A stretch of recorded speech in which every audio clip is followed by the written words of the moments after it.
ഹരേ കൃഷ്ണ. എല്ലാവർക്കും മാധവത്തിലേക്ക് സ്വാഗതം. 2026 ഏപ്രിൽ 5 ഞായറാഴ്ച. അന്ന് സംകഷ്ടി ചതുർത്ഥിയാണ്. ചതുർത്ഥി തിഥി ആരംഭിക്കുന്നത് 2026 ഏപ്രിൽ 5 രാവിലെ 11:59 മുതൽ ഏപ്രിൽ 6 ഉച്ചയ്ക്ക് 2:10 വരെയാണ്. അതുകൊണ്ട് തന്നെ സംകഷ്ടി ചതുർത്ഥിയായി നമ്മൾ ആചരിക്കുന്നത് 2026 ഏപ്രിൽ 5 ഞായറാഴ്ച. അന്ന് ചന്ദ്രോദയം, അതായത് 2026 ഏപ്രിൽ 5 ഞായറാഴ്ച ചന്ദ്രോദയം രാത്രി 9:16 ഗണേശ ഭഗവാനോട് അമ്മയായ പാർവതി ദേവിയാണ് ഈ സംകഷ്ടി ചതുർത്ഥിയെ പറ്റി ചോദിക്കുന്നത്. ആ സമയത്ത് അമ്മയ്ക്ക് മകൻ ഈ സംകഷ്ടി ചതുർത്ഥിയുടെ പ്രാധാന്യത്തെ പറ്റി വളരെ വിശദമായി തന്നെ പറഞ്ഞു കൊടുക്കുന്നുണ്ട്. വൈശാഖ മാസത്തിലെ കൃഷ്ണപക്ഷ സംകഷ്ടി ചതുർത്ഥിയാണ്. ഈ സംകഷ്ടി ചതുർത്ഥിക്ക് വികട സംകഷ്ടി ചതുർത്ഥി എന്നാണ് പറയുന്നത്. ഭഗവാനെ വികട രൂപത്തിൽ, വികട ഗണപതി എന്ന രൂപത്തിൽ പ്രാർത്ഥിക്കണമെന്ന് പറയുന്നുണ്ട്. നിങ്ങൾക്ക് സംശയം തോന്നും, വൈശാഖ മാസം തുടങ്ങിയോ എന്നുള്ളത്. ശരിക്കും ഉത്തരേന്ത്യയിലൊക്കെ 2026 ഏപ്രിൽ 3 വൈശാഖ മാസം തുടങ്ങും. പക്ഷേ ദക്ഷിണേന്ത്യയിലെ കലണ്ടർ അനുസരിച്ചിട്ട് ഇപ്പോൾ തുടങ്ങില്ല. വൈശാഖ മാസത്തെ പറ്റിയിട്ടുള്ള വിശദമായ വീഡിയോ ഞാൻ ഇടാം. ആ സമയത്ത് തീയതിയും മറ്റു കാര്യങ്ങളൊക്കെ തന്നെ വിശദമായി തന്നെ ആ വീഡിയോയിൽ പറയാം. ഭാഗവതം കഥാരൂപത്തിൽ വൈശാഖ മാസത്തിൽ നമ്മൾ കഴിഞ്ഞ വർഷത്തെ പോലെ ഭാഗവതം ഭഗവാന്റെ തിരു അവതാരം മുതൽ സ്വർഗാരോഹണം വരെയുള്ള ഭാഗം നമുക്ക് വൈശാഖ മാസത്തിൽ കഥാരൂപത്തിൽ പറയാം. എല്ലാവരും മാധവത്തിന്റെ കൂടെ ഉണ്ടാകണം. ഉത്തരേന്ത്യയിൽ പക്ഷേ വൈശാഖ മാസം ഏപ്രിൽ മാസം 3 തുടങ്ങും. ഭഗവാൻ ഈ സംകഷ്ടി ചതുർത്ഥിയുടെ വിശേഷത്തെ പറ്റി അമ്മയോട് പറയുമ്പോൾ ഗണേശ ഭഗവാൻ പറയുന്നുണ്ട്, താമര വിത്തുകൊണ്ട് ഹൽവ ഉണ്ടാക്കി എനിക്ക് നൈവേദ്യമായി തരണമെന്നും ആ ഹൽവ പ്രസാദമായി കഴിക്കണം എന്നും പറയുന്നുണ്ട്. ഇന്ന് താമരവിത്ത് നമ്മുടെ പ്രധാനപ്പെട്ട എല്ലാ മാർജിൻ ഫ്രീ മാർക്കറ്റുകളിലും ഒക്കെ തന്നെ ലഭിക്കാറുണ്ട്.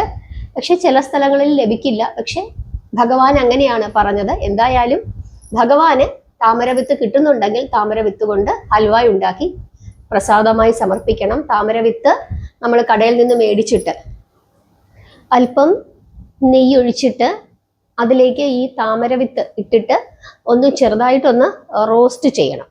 ഒന്ന് റോസ്റ്റ് ചെയ്തതിന് ശേഷം അത് മിക്സിയിലിട്ടിട്ട് നന്നായിട്ട് പൊടിക്കണം. അപ്പോൾ ഒരു നല്ല ഫൈൻ പൗഡർ ആയിട്ടുള്ള ഒരു പൊടി കിട്ടും. അതൊന്ന് അരിച്ചിട്ട് വീണ്ടും നിങ്ങൾക്ക് തരിയുണ്ടെങ്കിൽ വീണ്ടും പൊടിക്കാവുന്നതാണ്. ഒന്ന് നന്നായിട്ട് ചൂടായാൽ മാത്രമേ അത് നന്നായിട്ട് പൊടിക്കാനായിട്ട് പറ്റത്തുള്ളൂ. എന്ന് വെച്ച് കരിഞ്ഞു പോകരുത്, ശ്രദ്ധിച്ച് ചൂടാക്കണം. അതിനുശേഷം നമുക്ക് ഹൽവ ഉണ്ടാക്കുന്നത് പോലെ ശർക്കര പാനിയിൽ ഇട്ടിട്ട് നമുക്ക് നെയ്യൊക്കെ ഒഴിച്ചിട്ട് ഒരു ഹൽവ പരുവത്തിൽ ആക്കിയെടുക്കാവുന്നതാണ്. അങ്ങനെയാണ് അത് സാധാരണ ചെയ്യുന്നത്. സാധിക്കുമെങ്കിൽ കിട്ടുന്ന ആളുകൾ എല്ലാവരും തന്നെ താമരവിത്ത് കൊണ്ട് ഹൽവ ഉണ്ടാക്കി സമർപ്പിക്കണം. അത് പ്രസാദമായിട്ട് സ്വീകരിക്കുകയും ചെയ്യാം. അങ്ങനെയാണ് ചെയ്യേണ്ടത്. അതിനുശേഷം ഭഗവാൻ പറയുന്നുണ്ട്, ഒരിക്കല് യുധിഷ്ഠിരൻ ശ്രീകൃഷ്ണനോട് ഈ വൈശാഖ മാസത്തിലെ കൃഷ്ണപക്ഷ സംകഷ്ടി ചതുർത്ഥിയെ പറ്റി ചോദിക്കുന്നു. അതിന് ഭഗവാൻ ശ്രീകൃഷ്ണൻ മറുപടി കൊടുക്കുന്നുണ്ട്. അതായത് ആ ദിവസം വികട രൂപത്തിൽ ഗണപതിയെ പ്രാർത്ഥിക്കണമെന്നും അങ്ങനെ പ്രാർത്ഥിച്ചു കഴിഞ്ഞാൽ എല്ലാ വിധത്തിലുള്ള ഐശ്വര്യങ്ങളും ഭഗവാൻ നൽകും എന്നുമൊക്കെ കൃഷ്ണൻ യുധിഷ്ഠിരന് പറഞ്ഞു കൊടുക്കുന്നുണ്ട്. എന്നിട്ട് എല്ലാ തടസ്സങ്ങളും മാറുന്നതിനായിട്ട് ഇതിനേക്കാൾ ശ്രേഷ്ഠമായ മറ്റൊരു വ്രതം ഇല്ല എന്നുകൂടി ഭഗവാൻ ശ്രീകൃഷ്ണൻ പറഞ്ഞു കൊടുക്കുന്നു. പിന്നീട് പറയുന്നുണ്ട്, വികട ഗണപതിയെയാണ് അന്നത്തെ ദിവസം പ്രാർത്ഥിക്കേണ്ടത് എന്നും ഭഗവാൻ ശ്രീകൃഷ്ണൻ യുധിഷ്ഠിരന് പറഞ്ഞു കൊടുക്കുന്നുണ്ട് എന്നും ഗണപതി ഭഗവാൻ അമ്മയായ പാർവതി ദേവിക്ക് പറഞ്ഞു കൊടുക്കുന്നു. അതിനുശേഷം കഥ കൂടി പറയുന്നുണ്ട്. അതായത് പണ്ട് രന്തിദേവൻ എന്ന ഒരു ധീരനും പ്രശസ്തനുമായ ഒരു രാജാവുണ്ടായിരുന്നു. എങ്ങനെയാണോ അഗ്നി പുല്ലുകളെ, അതായത് ഉണക്ക പുല്ലുകളെ എങ്ങനെയാണോ അഗ്നി നശിപ്പിക്കുന്നത്, അതുപോലെ ശത്രുക്കളെ പരാജയപ്പെടുത്തിക്കൊണ്ടിരുന്ന അതിധീരനായ ഒരു രാജാവായിരുന്നു രന്തിദേവൻ. ഈ രാജാവിന് കുബേരൻ, ഇന്ദ്രൻ തുടങ്ങിയ ദേവന്മാരുമൊക്കെ ആയിട്ട് വലിയ സൗഹൃദമായിരുന്നു. ഇദ്ദേഹത്തിന്റെ രാജ്യത്ത് ധർമ്മകേതു എന്നു പേരുള്ള ഒരു ഉത്തമനായ ഒരു ബ്രാഹ്മണൻ ജീവിച്ചിരുന്നു. അദ്ദേഹത്തിന് 2 ഭാര്യമാരായിരുന്നു ഉണ്ടായിരുന്നത്. അതായത് ഈ ബ്രാഹ്മണന്, ധർമ്മകേതുവിന്, ഒരാളുടെ പേര് സുശീല എന്നും അടുത്ത ആളുടെ പേര് ചഞ്ചല എന്നുമായിരുന്നു. അതില് ഈ സുശീല എന്ന് പറഞ്ഞ ഭാര്യ സ്ഥിരമായി എല്ലാ ഉപവാസങ്ങളും അനുഷ്ഠാനങ്ങളും ഒക്കെ അനുഷ്ഠിച്ചിരുന്നു. അതിന്റെ ഫലമായിട്ട് ഈ സുശീലയുടെ ശരീരം ഇങ്ങനെ എപ്പോഴും ക്ഷീണിച്ചിരുന്നു. കാരണം മിക്ക ദിവസവും ഉപവാസമാണ്. എന്നാൽ ഈ ചഞ്ചല യാതൊരു വിധത്തിലുള്ള വ്രതങ്ങളും എടുക്കുന്നുണ്ടായിരുന്നില്ല. ഇഷ്ടമുള്ള ആഹാരമെല്ലാം കഴിച്ച് നല്ല സുന്ദരമായ ശരീരത്തോടു കൂടി ഇരിക്കുകയായിരുന്നു എപ്പോഴും ചഞ്ചല. അങ്ങനെ കാലക്രമേണ ഈ 2 ഭാര്യമാരും, ധർമ്മകേതുവിന്റെ 2 ഭാര്യമാരും ഗർഭിണികളായി. സുശീല സുന്ദരിയായ ഒരു മകളെയാണ് പ്രസവിച്ചത്. എന്നാൽ ചഞ്ചല ഒരു മകനെയാണ് പ്രസവിച്ചത്. ഈ മകൻ ജനിച്ചതിനു ശേഷം ചഞ്ചല എപ്പോഴും സുശീലയെ പരിഹസിക്കുമായിരുന്നു. അതായത്, നീ വലിയ വ്രതങ്ങളൊക്കെ എടുത്തിട്ടും നിനക്ക് ഒരു മകളെയല്ലേ കിട്ടിയത്, അതും ഒരു മെലിഞ്ഞ മകളെ, ഒട്ടും ആരോഗ്യമില്ലാത്ത ഒരു മകളെയാണല്ലോ നീ പ്രസവിച്ചത്. പക്ഷെ എന്നെ കണ്ടോ, ഞാൻ ഇത്തരത്തിലുള്ള കാര്യങ്ങളൊന്നും ചെയ്തില്ല. എൻ്റെ ശരീരത്തിന് നല്ല ആരോഗ്യമുണ്ട്. അതുകൊണ്ട് സുന്ദരനും ആരോഗ്യവാനുമായ ഒരു മകനെയാണ് എനിക്ക് കിട്ടിയത് എന്ന നിലയിൽ എപ്പോഴും ഇങ്ങനെ പറഞ്ഞ് വിഷമിപ്പിച്ചുകൊണ്ടിരുന്നു. ഈ കുത്തുവാക്കുകളൊക്കെ കേട്ടിട്ട് ഈ സുശീലയ്ക്ക് വളരെയധികം സങ്കടമാണ് ഉണ്ടായത്. പക്ഷെ എന്നിട്ടും ഭഗവാനെ വിളിച്ചെപ്പോഴും, അതായത് ഗണപതി ഭഗവാനെ വിളിച്ച് എപ്പോഴും പ്രാർത്ഥിച്ചു കൊണ്ടിരുന്നു.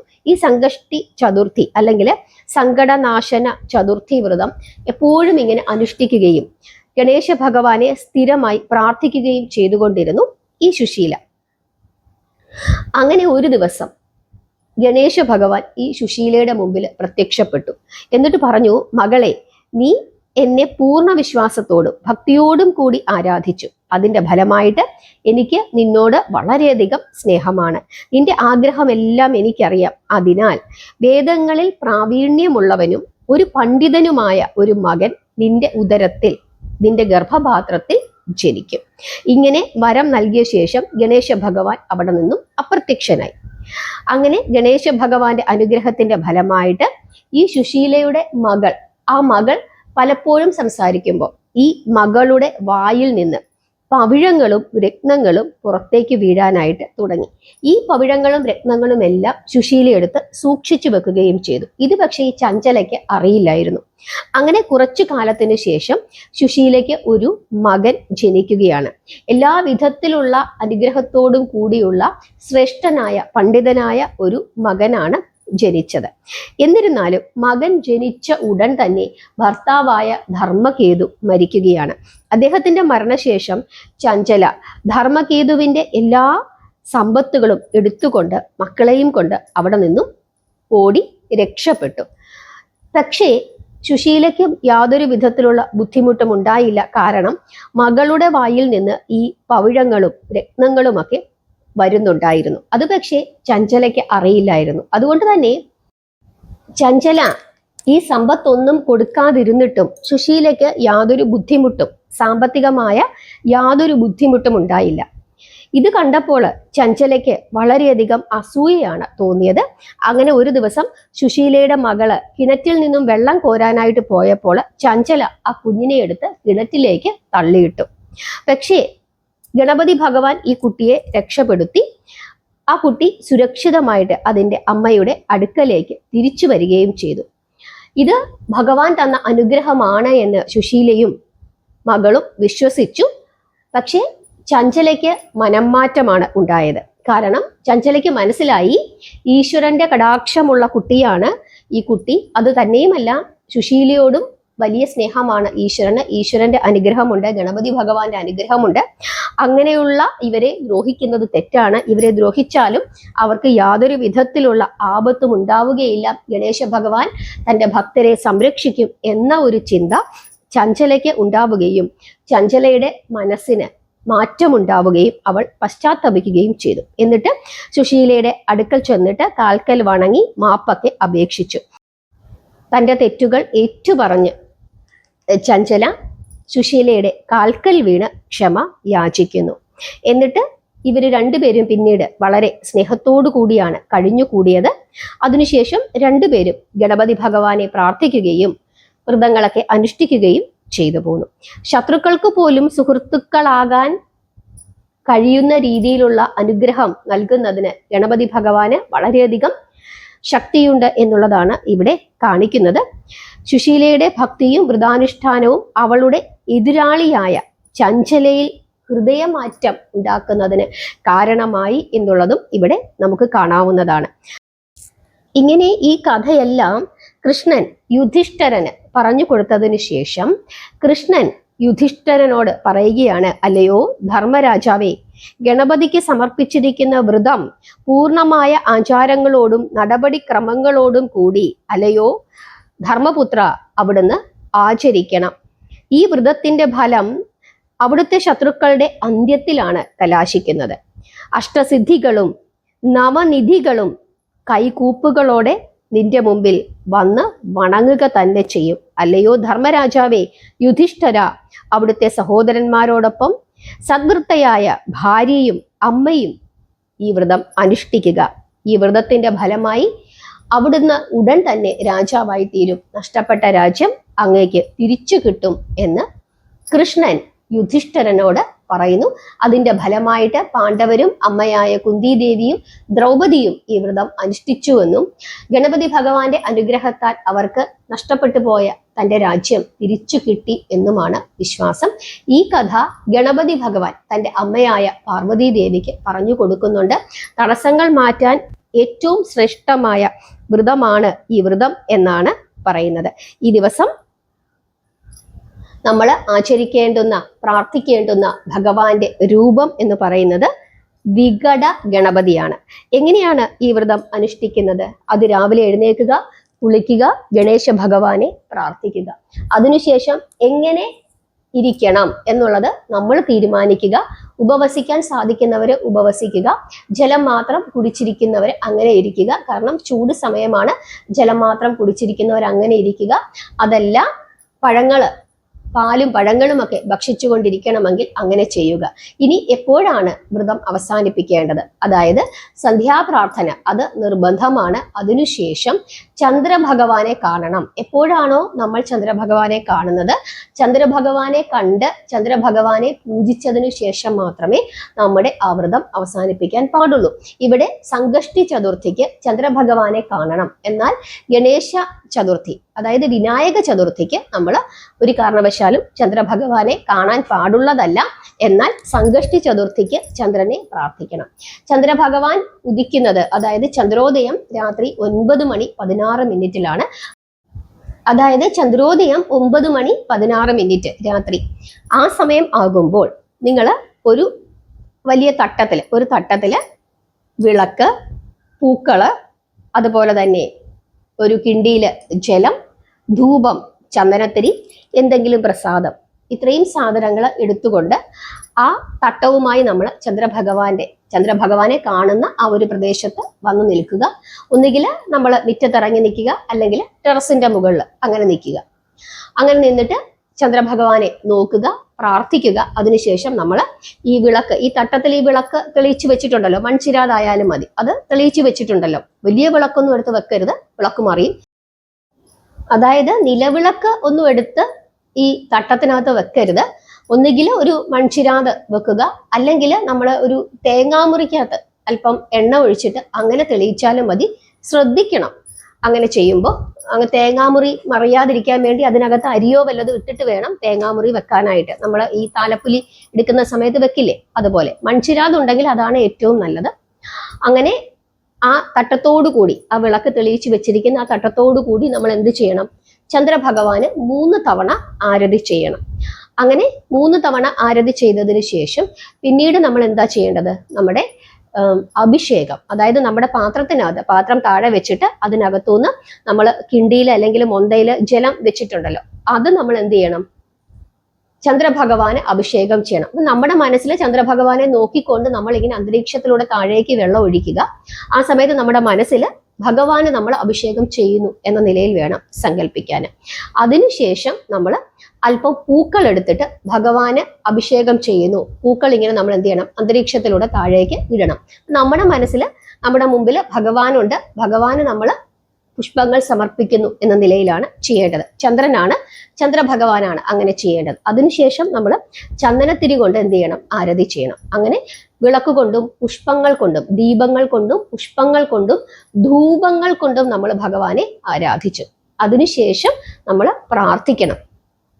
കഥ പറഞ്ഞ്, ഈ സമയത്ത് ഞാൻ നിങ്ങൾക്കൊരു കഥ പറഞ്ഞു തന്നല്ലോ, ആ കഥ, അതായത് സുശീലയുടെയും ചഞ്ചലയുടെയും കഥ, ആ കഥ നമ്മൾ എന്ത് ചെയ്യണം, പറയണം.